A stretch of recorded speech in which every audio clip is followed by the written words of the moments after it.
where I leave it now. And with my Christian friends who try to convince me of this, I say, listen, like, I don't know why you're trying to persuade me. Because your own Bible says it's a gift. That it's a gift, it's the work of the Spirit start to finish, it's a removing of a heart of stone and replacing with a heart of flesh. That is not something you can do for me. Yeah. So if it's true, we're both depending on the Spirit to show up. I'm literally in the grave next to Lazarus, waiting to hear my name. Yeah. And I'm going to lay in there dead till he shows up. Yeah. Somebody asked me near the beginning of this year living Christianly, well, what would it take for you to believe? What would it take for you to believe in God? Well, that's easy. God would have to give me faith because I can't reach out and grab it. What it would take is a miracle. It would take a miracle. Yeah, it would. Like, what does it take for a dead man to come to come 6 feet out of the ground? It takes someone to dig him out, to open the box and revive him. Breathe into his nostrils. And the Bible makes it very clear that there is nothing less spiritually than that going on in salvation. Absolute new life. New life, from death to life. Yeah. And that's what would be required. Yeah, and I and I'm open to it. I'm literally in the grave waiting to hear my name. Yeah, anytime.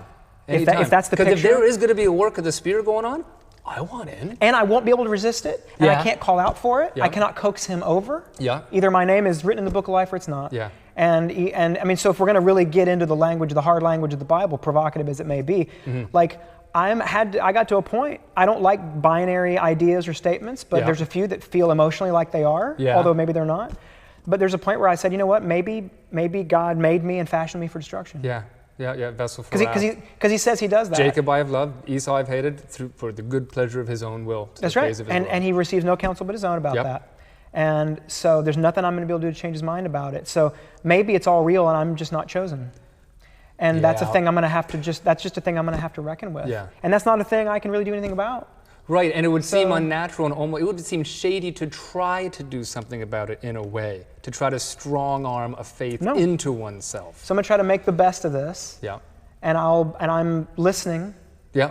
Haven't stopped listening. I mean, in as far as Lazarus was listening the moment before he heard his name out of Jesus' mouth. Yeah. Which a dead man cannot. Can't. So he wasn't listening. No. He wasn't paying attention. Yep. He wasn't flagging someone down. He wasn't wishing or hoping for it. He wasn't leaning seeking. forward. He wasn't seeking it. No. He was just suddenly called out. Yeah. Came alive and came out, and that was the only response he could have had. He had no choice. And because he had no choice. I mean, that's a hard and biblical word. Yeah. And that's the Christianity I resonate with. Me too. Yeah. And so what's so funny is that all my friends call me like a reformed atheist because when I do pick up the language of Christianity and start to speak it again, it's a language I'm fluent in. Oh yeah. Just like you can still have the accent of a country in which you no longer live. Yeah. And you can still detect the accent on my speaking, but I go immediately into that Reformed view, only because it's just the one that seemed to make the most logical sense to me. It was very consistent. It's the one that seemed like it made the most sense of the whole thing to me. Yeah. And so that's still the one I go to. And some of my friends, so what's hysterical is that I will find myself in theological debates with friends arguing a biblical position. Yep.